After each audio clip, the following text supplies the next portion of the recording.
So hello guys, welcome back to my channel knowledge of disease. और आज मैं आई हूँ टॉपिक के साथ जिसका नाम है हेपेटाइटिस डी।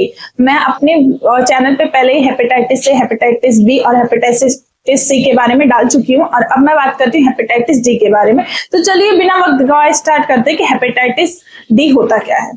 तो हेपेटाइटिस डी जो होता है वो एक लीवर का प्रॉब्लम होता है। इसको हम लोग हेपेटाइटिस डेल्टा के नाम से भी जानते हैं, हेपेटाइटिस डेल्टा के नाम से भी इसको जाना जाता है। और ये जो होता है वो लिवर में सूजन और बहुत ज्यादा संक्रमण पैदा कर देता है, जिसकी वजह से जो पर्सन होता है उसको इनकम्फर्टेबल फील होने लगता है। मतलब कि जो मरीज होता है या फिर जो कहूँ पेशेंट होता है जो इससे ग्रसित होता है उसको अच्छा नहीं लगता है, उसको सही फील नहीं होता है, वो अपने आप को हेल्दी और बहुत ज्यादा एक्टिव महसूस नहीं करता है, जिसकी वजह से उसको ये प्रॉब्लम होती है। तो आगे हम बात करेंगे कि इसके कारण, लक्षण और सारी चीजें क्या क्या होती है। सो अब हम बात करते हैं कि हेपेटाइटिस डी के लक्षण क्या क्या होते हैं। तो इसमें उल्टी आती है, पीलिया जैसी प्रॉब्लम हो जाती है, सर में दर्द होता है, जोड़ों में दर्द होता है, बुखार आ जाता है और सबसे ज्यादा आपको दिक्कत होती है कि जो आप पेशाब करते हैं, मतलब आपको पेशाब करते वक्त उसका जो कलर होता है वो बहुत गाढ़ा हो जाता है, जिसकी वजह से आप ये अंदाजा लगा सकते हैं या फिर ये समझ सकते हैं कि आपको हेपेटाइटिस डी की प्रॉब्लम हो रही है, जिसकी वजह से आपको ये सारे लक्षण दिखाई दे रहे हैं। सो अब हम बात करते हैं कि हेपेटाइटिस डी के कारण क्या क्या होते हैं। तो इसमें ये होता है कि अगर कोई संक्रमित व्यक्ति पेशाब कर रहा है और उससे भी आप संपर्क में आते हैं तो भी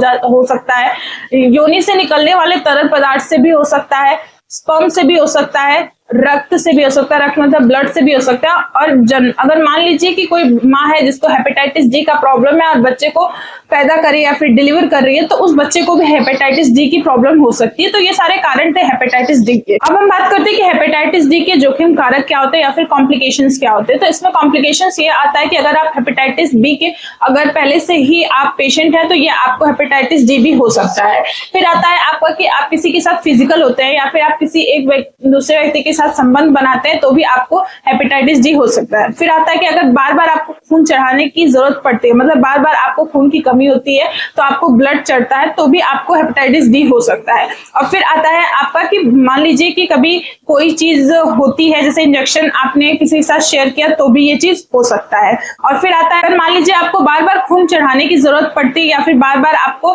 ब्लड दिया जाता है तो इस वजह से आपको हेपेटाइटिस डी हो सकता है। और दूसरा आता है आपका कि अगर आप नस के माध्यम से अगर ड्रग ले रहे हैं, मतलब नस के माध्यम से अगर ड्रग्स लेते हैं तो भी आपको हेपेटाइटिस डी हो सकता है। तो ये सारे आपके जोखिम कारक थे हेपेटाइटिस डी होने। अब हम बात करते हैं कि हेपेटाइटिस डी के परीक्षण या फिर डायग्नोसिस आपको क्या करवाना चाहिए। अगर आपको हल्का फुल्का भी फ्लू की तरह अगर आपको इसके लक्षण दिखाई देते हैं तो आप पहले डॉक्टर के पास जाइए और अच्छे से उसका मतलब चेकअप करवाइए कि आपको हेपेटाइटिस डी हुआ है कि नॉर्मल फ्लू है ये आपके पास। अगर हेपेटाइटिस डी के बारे में आपको जानना है कि आपको ये प्रॉब्लम हुई है या फिर ये बीमारी हो रही है तो आप उसके लिए ब्लड टेस्ट करवा सकते हैं। ब्लड टेस्ट से आपको पता चल जाएगा कि आपको हेपेटाइटिस डी का प्रॉब्लम हुआ है कि नहीं हुआ है। सो आज मैंने आपसे बात किया कि हेपेटाइटिस डी क्या होता है, इसके कारण क्या है, लक्षण क्या है, सारी चीजें मैंने आपसे डिस्कस की। आई होप आपको वीडियो पसंद आई होगी और आपको समझ में भी आया होगा। अगर समझ में आया तो प्लीज इसको शेयर करिए और मेरे चैनल पे आप नए हैं तो प्लीज मेरे चैनल को सब्सक्राइब करिए। और अब मिलते हैं नेक्स्ट वीडियो में, तब तक के लिए थैंक यू। और नेक्स्ट वीडियो में आपके लिए लेके आऊंगी हेपेटाइटिस ई के बारे में।